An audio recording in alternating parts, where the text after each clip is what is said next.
I believe that an entrepreneur really flourishes in their 30s. I think that having a bit of life experience behind you certainly helps. It teaches you the ways of working, the ins and outs. Learn to work as part of a team, learn operational processes, gain experience, uncover your strengths and weaknesses, and then go into that entrepreneurship space.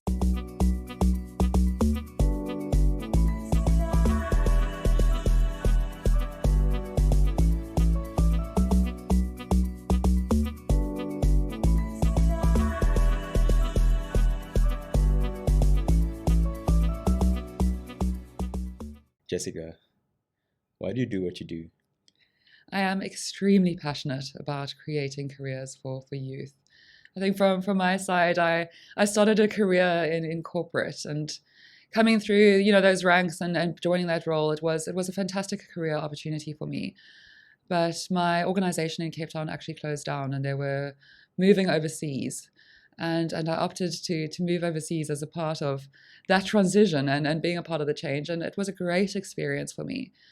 But when I decided that my time was up overseas, I think coming back to South Africa, I was more passionate than ever about it's time to be positive about this country. It's time to make a change. It's time to be involved in making a difference. I did come back when COVID hit, and it was quite a long journey. Took a different career path after that, before launching RedAcademy, but really to make an impact in the way youth can enter a career and future-proofing this country. That is why I do what I do. It seems that you were asked that question before. No, actually, not in that sense, not in that exact way. But I think you've got to have your why. You've got to have your reason for getting up in the morning, and I think that I am, as I say, more passionate than ever about what I do. I think even growing through the business and being around, as we were just talking about earlier today, that we had our second graduation last night, and just seeing the smiles on people's faces and their families and the lives that we're able to impact through RedAcademy. It just grows every day, my passion for the business and my belief in pioneering a new way of entering a career for our youth. How did you find your why? It took me a while. In life, I think I spent a lot of time saying yes to as many things as possible. And it actually led to a lot of burnout at a stage. And I've been asked a similar question in terms of, if you could look back, what would you do differently? And I think that it took me a while to find my why.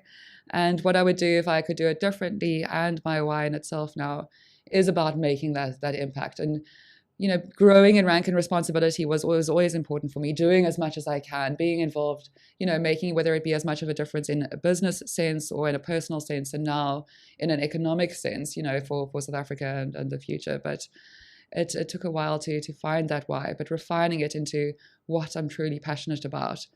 I realized it's not the type of work I'm necessarily doing, but it's the impact that I'm able to make through the work that I do. And that's led to the why. And you spoke about your time in corporate. So what did that experience teach you? If you could give me a few lessons learned.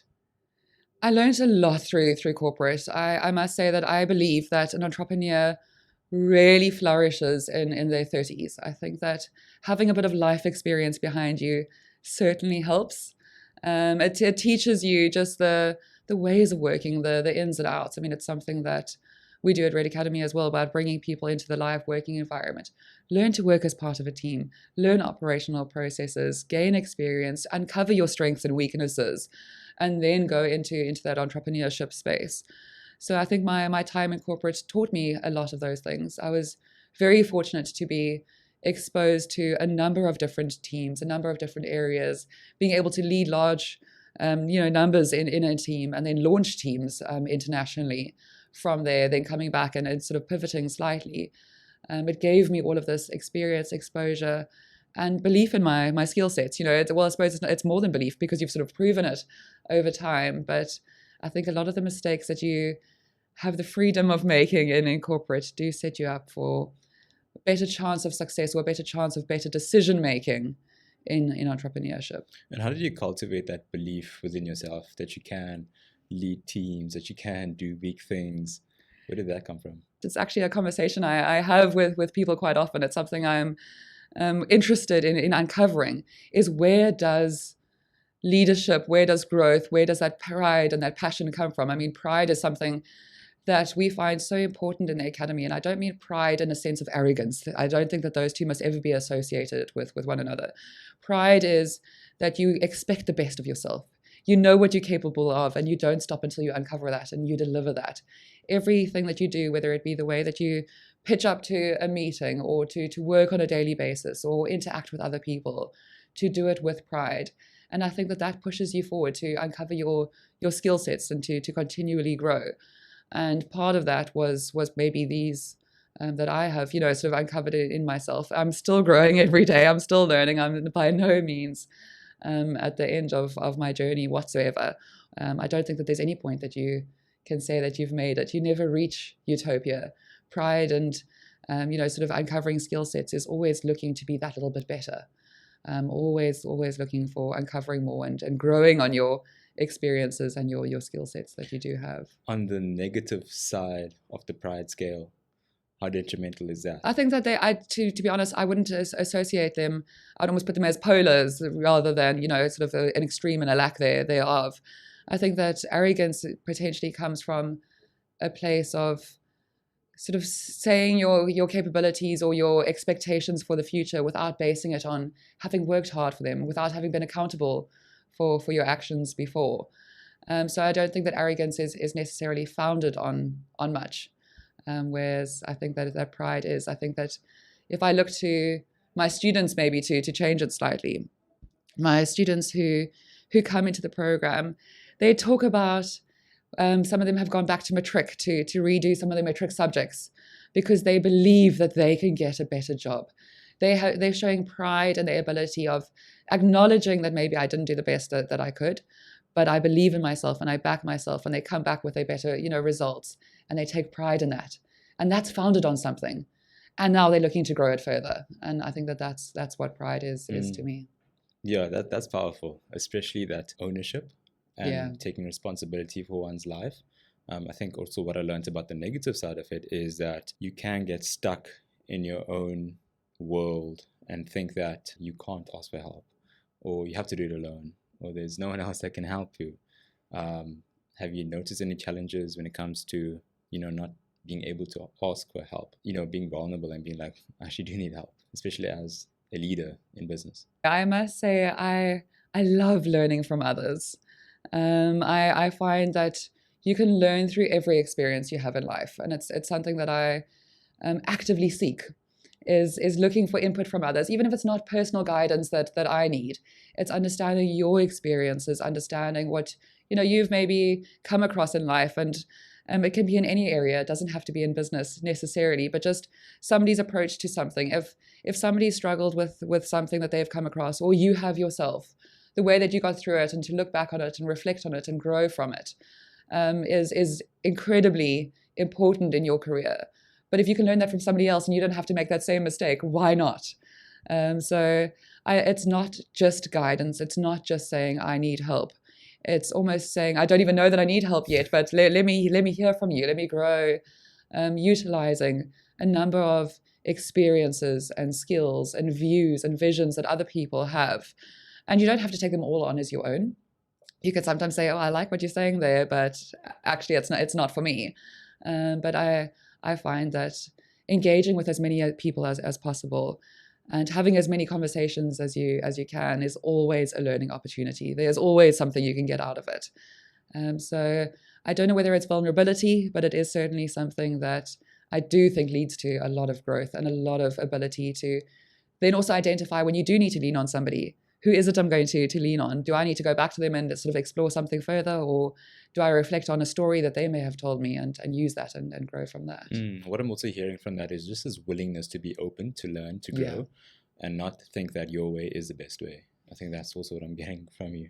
I mean, sometimes I'm quite passionate about my ways, but yes, there's always a room for conversation, for learning, for different views, and then still making your judgment and your decision. I think as a leader, and as a founder of a business, you still have to be ultimately responsible for the decisions you make and the directions that you take. And if it fails, that can happen. Whether it's a big failure or a small failure, you are going to come across them at some point in time. But use that as an opportunity to be vulnerable. Use that as an opportunity to learn. Use that as an opportunity to admit that you've made a mistake. I think that if you're going to sort of say that people often can find it difficult to ask for advice, I think people can also often find it difficult to admit that they've made a mistake. And why? I don't know. I would imagine it's different for everyone. I suppose you can, it does expose a vulnerability. It does expose a weakness. But I think that to use it as a growth opportunity is what you do with it from there. That's where the difference comes in.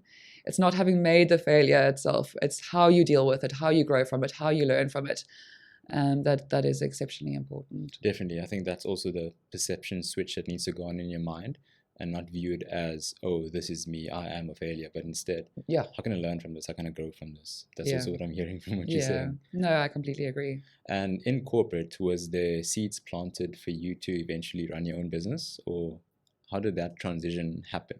Yeah, no, it was a nerve-wracking transition, but I think it stemmed from what I was talking about earlier with, coming back to South Africa and wanting to be a part of a change. I then did still go back into the financial side of business. I was an operations general manager at an offshore wealth management company. And I was running a number of teams there and getting exposed to a lot and growing a lot. I must say I was given a number of opportunities at that organization, and I enjoyed my time there. But then I got exposed more and more so to the dire skills shortage in software development.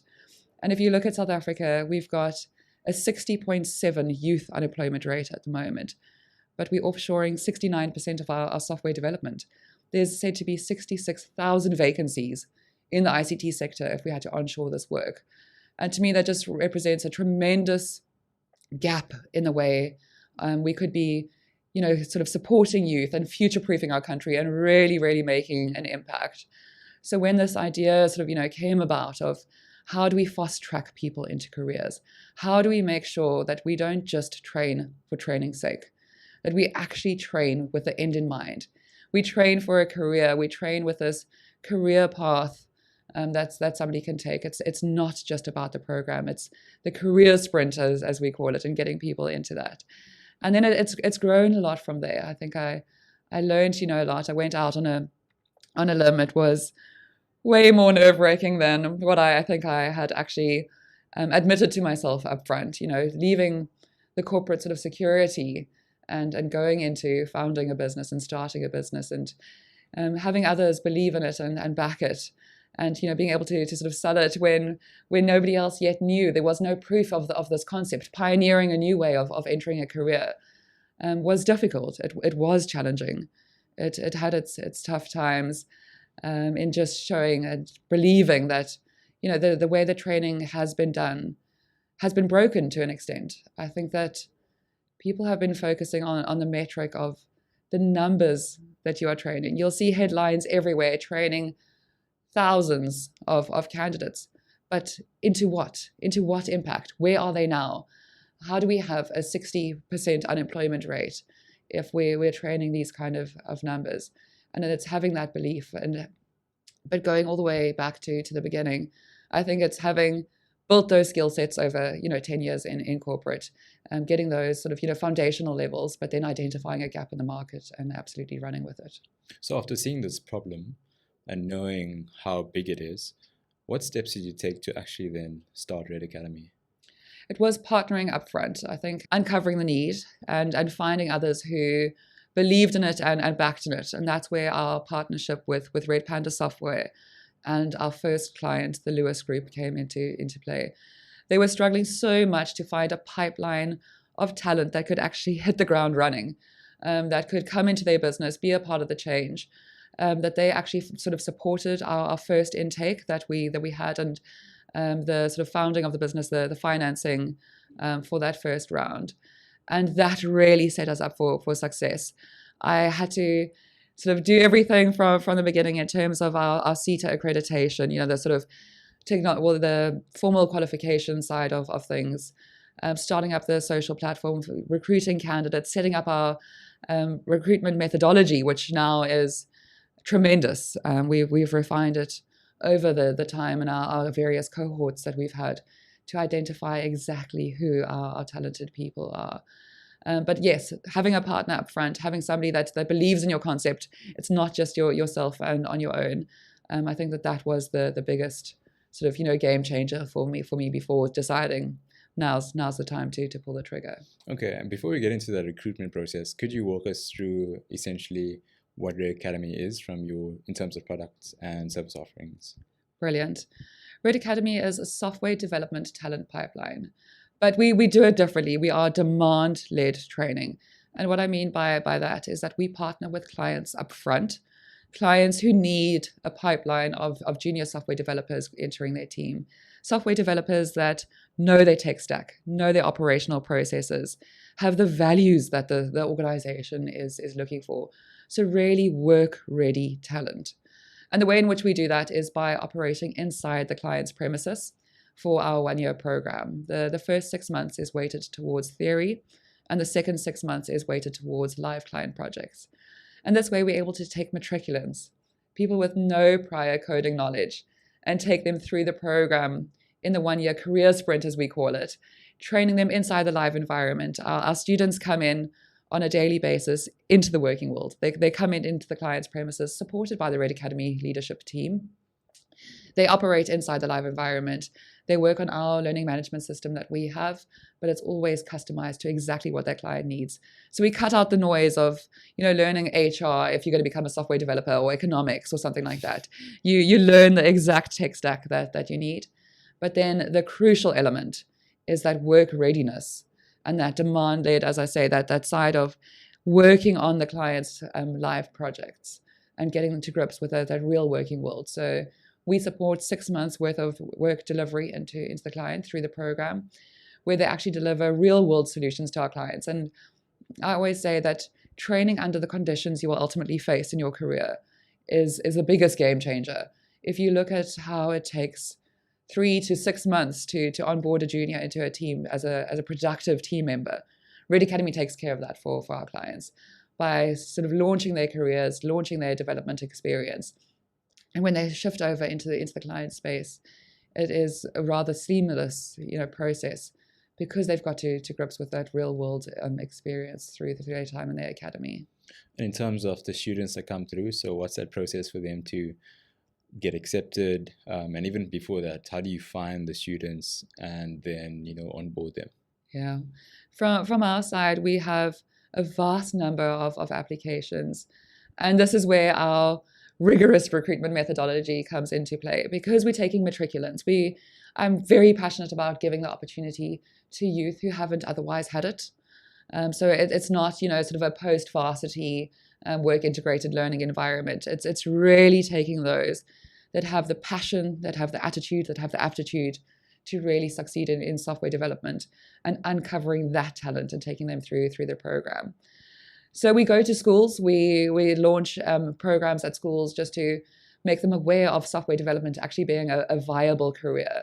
We take some of our alumni and our current candidates who have graduated from those schools in those areas and take them through to their assemblies or their Matric gatherings and get them to speak to their experience, because I think a large part of being a role model and of seeing people who have come through the same journey in life as you, or very similar journey in life as you, telling you about their experience, telling you about their impact that they've been able to have on their own futures and their own careers, really opens up the opportunity to many more South Africans to follow suit. So we find that schools, social media, and referrals are our biggest drivers. Our open days are also becoming more and more successful.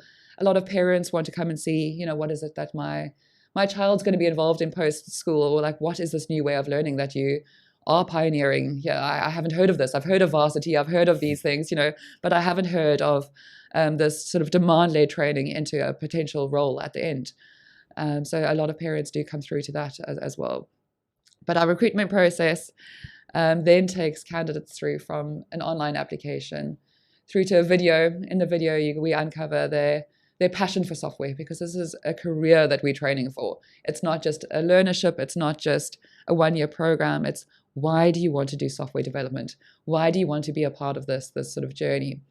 And then it's uncovering their values. I find that having somebody with the right values, having somebody with that pride that we were actually talking about earlier, that accountability to show up every day, that harmony to work as part of a team, those things are extremely important. Then we bring them into an in-person interview. I think people seeing themselves in the space in which they're ultimately going to operate is exceptionally important, that they buy into it, that I can see myself operating in this environment on a daily basis through my one-year program. And beyond that, if I am hired by the client or into a similar working environment in the industry. And then we do online testing, and it's actually nothing to do with coding, because we teach coding. That's what we do. So our sort of testing that we do is about problem solving. It's about communication. It's, do you have the aptitude for software development?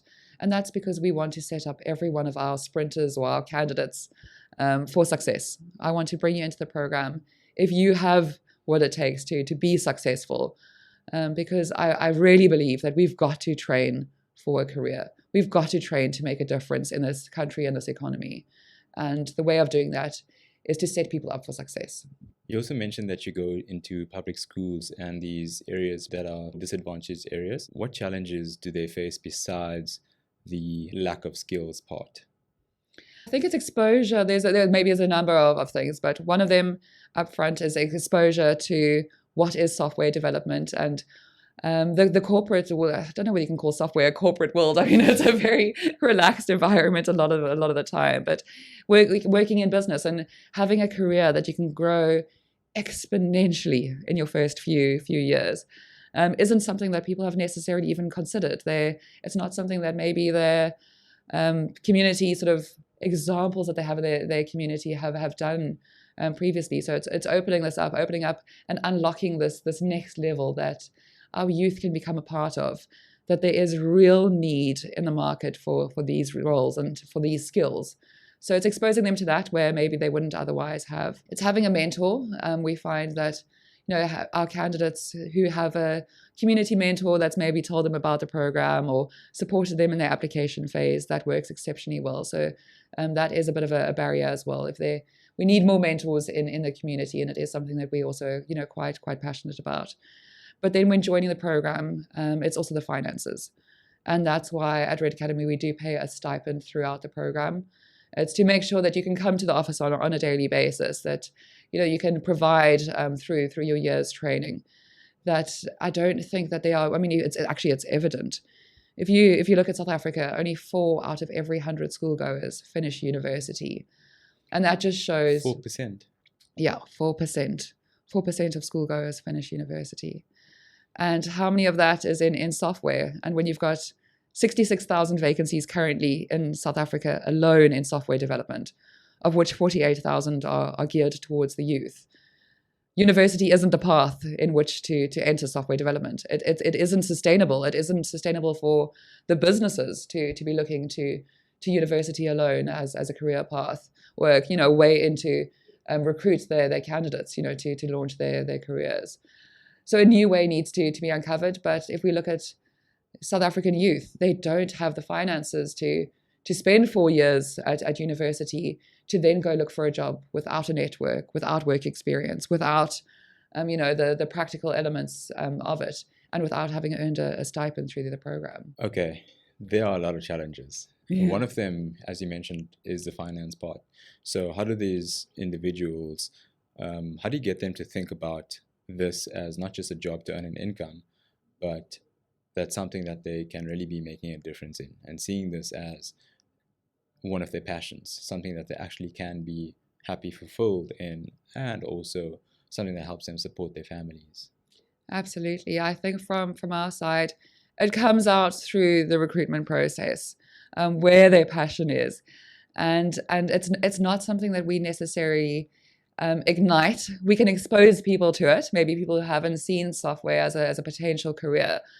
But I think that your passion for problem solving, your passion for wanting to, get involved into a career like this needs to be there. your pride and your accountability and your harmony and your, all of those kind of things, that needs to be there. We need to uncover it for you. And I think that that's the biggest difference. We'll be honest with you. We'll talk to you about, what the career entails. As I say, we do those in-person interviews so people can come into the working environment. Do you see yourself in that space? We ask our candidates if you can commit to Mondays to Fridays in person. Our full training program is done in person.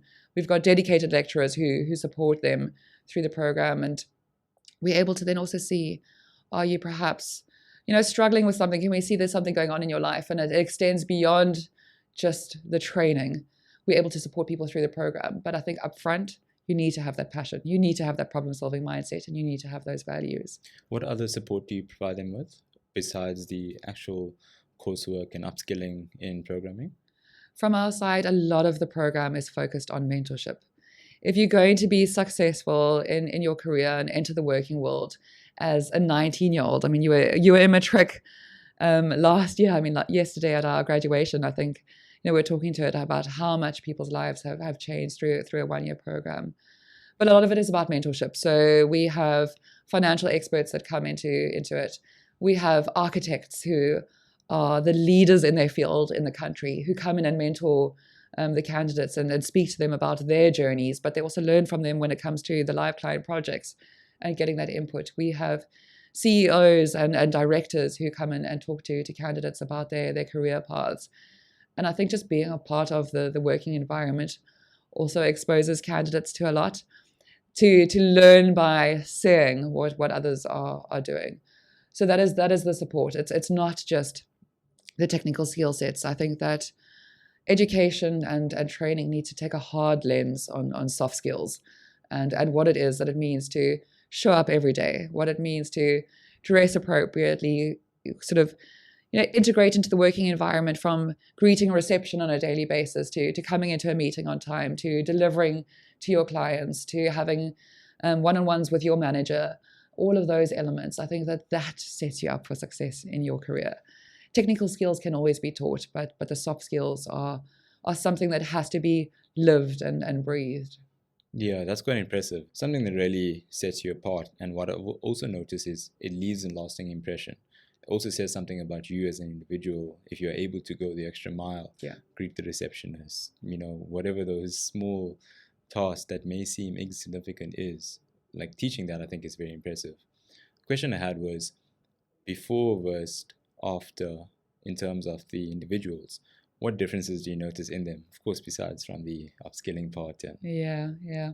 Just to touch on your earlier point as well, I've heard it being said that, it's no longer taking a gamble on youth. We don't say that you sort of gambling on it or that kind of thing. It's an investment. And I think when you look to an investment, it means that it's something that's going to pay off in the long run. And it pays off in a number of ways. Investing in the youth pays off not only in their own career, but in the business's software talent pipeline in this instance, or just pipelines in general, but our future client base and our future customers. If we don't upskill the youth and get youth into real, scalable, skilled careers, who is going to be our clients of the future in business? If their employment rate continues to rise, it is a critical need to get youth and invest in youth upfront into careers and skilled careers, as I was saying, that they can grow in rank and responsibility. And we've got a number of success stories, a number of stories that I've seen our candidates grow through the year. And it's, as you say, it's not just the technical abilities that I didn't know how to code and now I do. It's not even actually that we had any doubts about their performance in the office environment, but it's seeing people really come out of their shell. That we've got some candidates that have joined who were too shy to speak to others and to speak to seniors and to engage. And one of the ladies, we went to Africa Tech Festival. I was speaking there a few weeks ago, and we invited the team to come and see the tech ecosystem and see other organizations that are there, and just as an outing, towards the end of their career sprint to come and see it.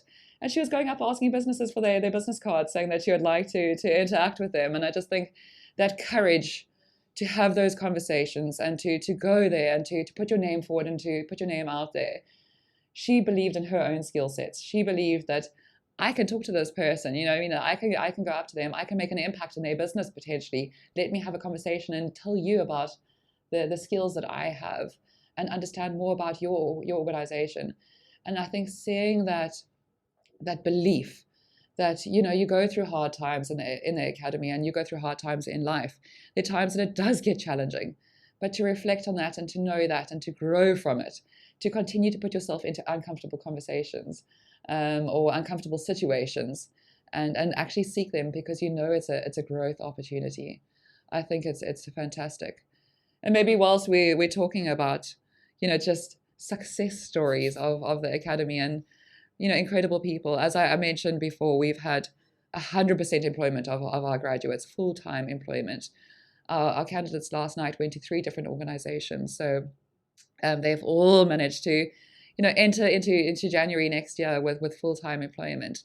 But if I look to the stories and the impact it's had, not only on their lives, but their families' lives, it's incredible.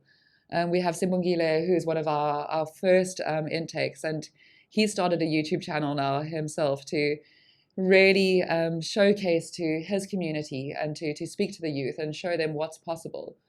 But he was working on a construction site and earning 2,000 Rand a month. I mean, I don't think that's even legal. Our stipend is significantly more than that we pay our candidates. But he's the one that went back to Matric to do night classes. He had a mentor in his community that said, go try this program, go apply, go put yourself out there. And he came in with that pride and his, I have the capability of doing this. I don't know how to code. I don't have anyone in my family who's done coding before, but I believe I can do it. And he's now a junior software developer. He's been with the end client for more than 6 months now, doing incredibly well in their team. And he's transformed the life of his own, his family's, and now his community as well. And this is why we do what we do. This is the type of impact we want to make in the lives of youth, but in business, that gets exposed to this diverse workforce that they would not have otherwise gotten exposed to. And I think it's incredible testament to the way of learning and to doing it differently, to really flipping on its head and starting with the end in mind of having that career opportunity and that need in the business up front and then training for it. I think that it sets our youth up for success. That's amazing. That's a real success story that you can put up in the wall. So congratulations for that. Thank you. I just want to know, from the businesses that you partner with, what's the feedback been like from their side, and how have you been, partnering with more businesses, and what's your strategy for doing that? Absolutely. So our plan now is to scale and scale rapidly. I think being pioneers for change in the way of entering careers has been a long journey. It has been one that we've almost had to prove and do the hard yards in saying, don't train for training's sake. You need to train with the end in mind, and you need to train in such a way that there is a career at the end. There's an actual direct need that we are addressing. And I don't mean the need of software development. I mean the need of somebody who can do C# and React, who has these capabilities, who can come into my office environment on a daily basis. That's the level of refinement that we sort of need to train for. But I think one of the other things, and the feedback that we've had from our clients, I was actually talking to them on a regular basis, but last night especially at the graduation, and we were talking about the ability to constantly refine and improve candidates and the results that we get for clients as our partnership grows stronger, as our experience grows more and more in their environment. We're constantly able to refine. So if their tech stack changes, we change the tech stack immediately within the RedAcademy, because our content is customized to the client's ultimate needs. If ever there's a gap in the reporting or an element, we can close that gap in the academy. So if you're taking interns, there's always the unknown element. You don't know who this candidate is, and they're always going to come out with a skill set, but is it relevant? Is it actually something, do they have the attitude and the aptitude? Do I know who this person is? Coming into the business, is there the potential that they're the wrong hire? Versus, they've worked on my tech stack. We've been able to refine the content. We've actually told RedAcademy, I need this tweak here, or I need to focus more on front-end developers now. Can you make sure that happens, for us? So that is the part of the feedback that we've got from our clients, is the appreciation for that constant refinement in who our candidates are and their ability to hit the ground running. So, I mean, the feedback has been incredible. All of our candidates passed their probation period and have been with the organization for more than 6 months now, and doing exceptionally well in the environment.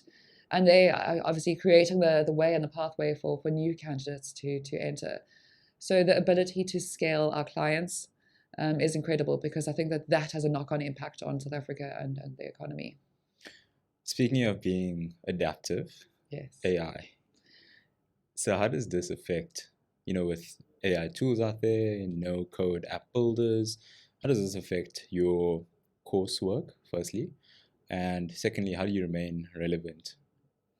I think that there's twofold. So AI has integrated into all areas of life. We don't know the extent to which it's going to make an impact yet. I mean, we know it's making an impact already, and a tremendous impact. What that ultimately looks like, I think, is still to be uncovered. But we do encourage our candidates to still learn, the way that the client works, the way in which the client is doing their projects and development work. So we find that, yes, there's low code, no code, AI, all of these things, entering the market, and they're great. But having the fundamentals for your career is still exceptionally important. So we find that our clients do use the predominant coding languages, the traditional ones, if I can call it that, your C Sharps, your Javas, etc. Because a lot of their systems are large. A lot of their systems aren't necessarily built on these, newer tech stacks that are coming out there. But it's never bad to learn those fundamentals and then grow from there. So a lot of our candidates, as I say, they have such a passion for software, for problem solving, for researching, for being lifelong learners, that they go and uncover these areas while still working on the traditional tech stacks, of our clients. But software development is a lifelong learning career path that you're undertaking. So uncover them in future, uncover them when it's needed. So use AI, but don't necessarily use it in a way that can put risk to the client and to the way of working.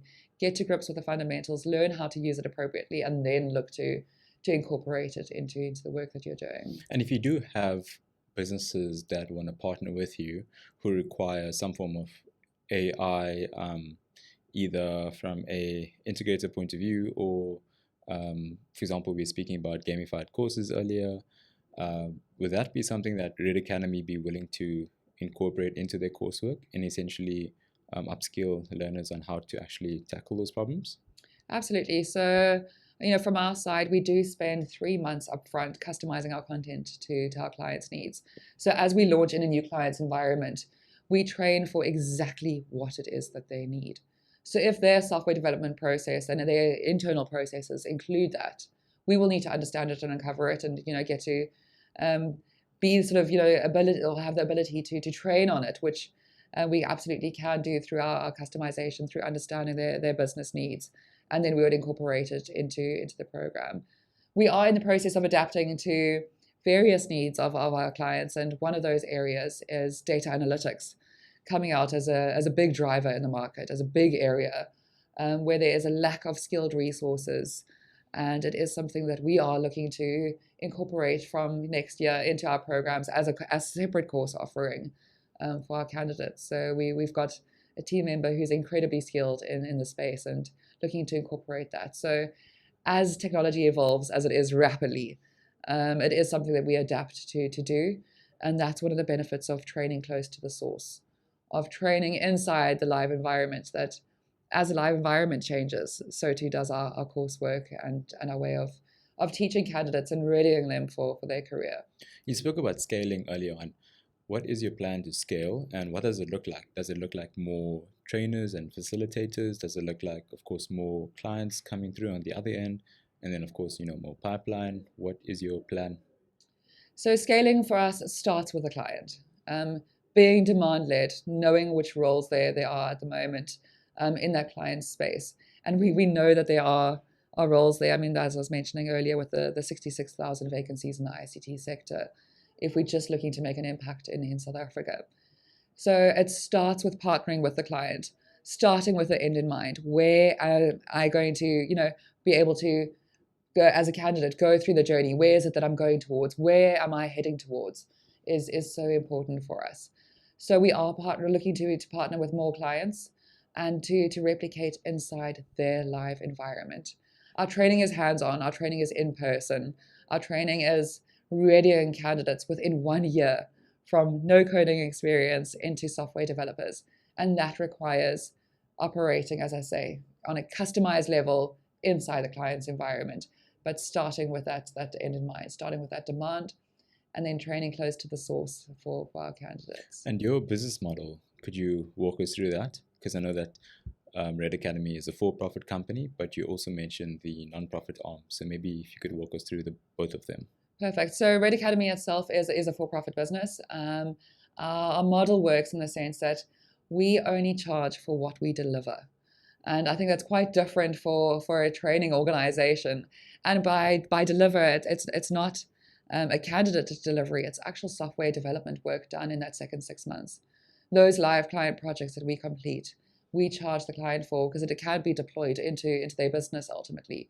We have the juniors, so our clients sort of provide that top entailing of the business in terms of the BA or the spec that comes in at the outset saying, RedAcademy, this is what I want you to develop for us. This is sort of what it looks like, having those kickoff meetings. And then we develop it and QA, through the process. And then it ultimately goes back to the client so that they can QA and vet it to say, this is the standard that my client expects. This is something I can deploy into my business. And it's all developed by our juniors. Our juniors have worked on 7 different projects so far for our clients and developing a new way, revamping one of their systems. So it's been incredibly successful in that process. But as I say, we only charge for that output that we deliver. So from our side, it is putting your money where your mouth is in terms of the candidate's ability. But it's important. We hold ourselves to a higher standard of the training that we deliver. And it shows that what we're doing is working. If we're able to produce this software, our candidates are able to integrate into the work environment. And then they do go for interviews at the end before entering the client space. So whilst we need to know that there's demand, they do still interview at the end for that opportunity. It's not a guaranteed placement that they have, but through our customized training, through that experience, we set them up with everything they need for success. We do charge our candidates a small upfront fee as well to be a part of the program. We do say it's investing in their future. They do earn every single cent back through the program. So there's no net cost to the candidate. And we do partner with financial services houses like Standard Bank to support with the youth sort of student loan through that process. And then if I look to the RedAcademy Foundation that you touched on, there's been so many people who want to be involved in amplifying the impact that we are able to have on youth and igniting change in the way of entering a software career or the way of transforming the opportunities for our youth in this country. But they don't necessarily need a pipeline themselves. And this is a way of getting involved in making an impact and seeing somebody go from Matric to a software development career. I mean, your first salary in software can be up to 28,000 Rand a month. I mean, that as a 19-year-old is actually unbelievable. But it's really investing in the future workforce of South Africa and spearheading change in the country. Do you think that it's important to have the students pay for that course? Having skin in the game, as I would describe it. What's the importance of that?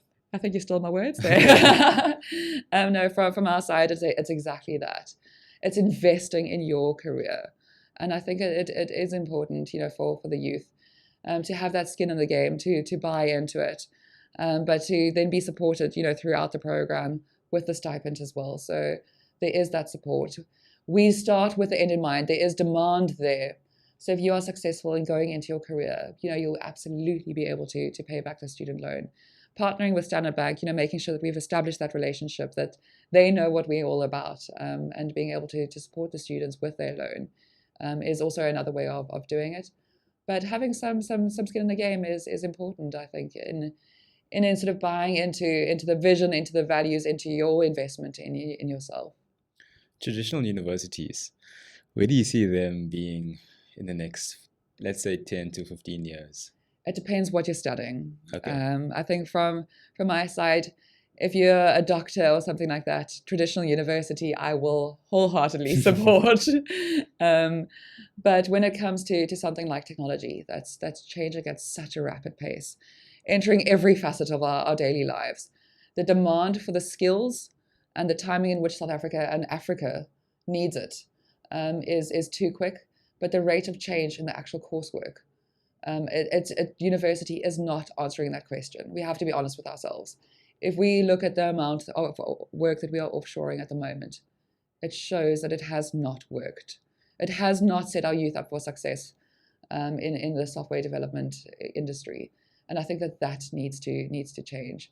So universities have their place in life in certain areas, but in technology, where you need to be close to the source, you need to adapt as things adapt. You touched on AI earlier. Look at how much that's been a game changer in the technology space.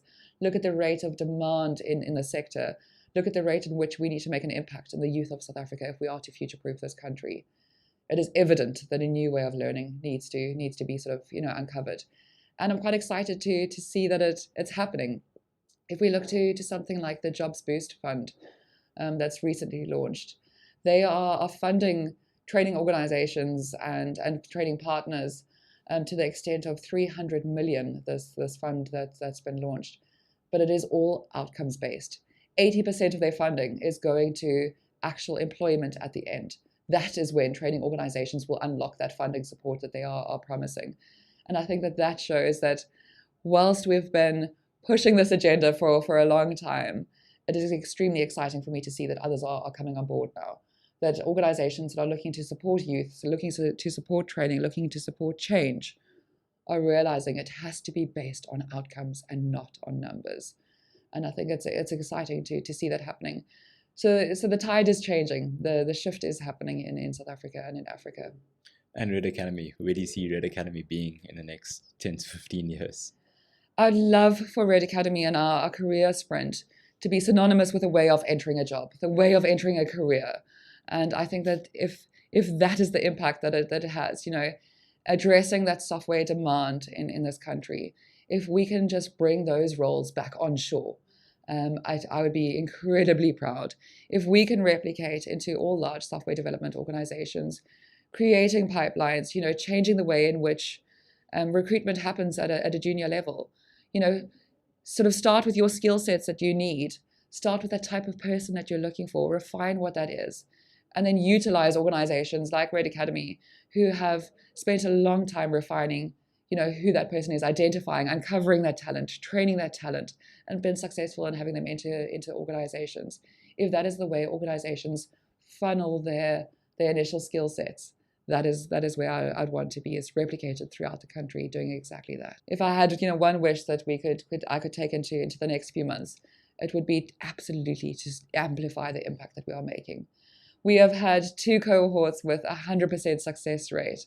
It's now time to really increase that rate of change, to start replicating, to build on our model that we've spent time refining, proving, testing, and validating, to really be able to amplify that through client partnerships and making more impact on the youth. Amazing. Jessica, thank you. Thank you for the impact that you're making with the youth. You saw a problem and you went for it. And here you are taking individuals who are earning 2,000 Rand a month to 28,000 Rand a month, which is incredible, over the space of a year. So thank you for that impact. And I hope that your wish comes true. Brilliant. Thank you very much.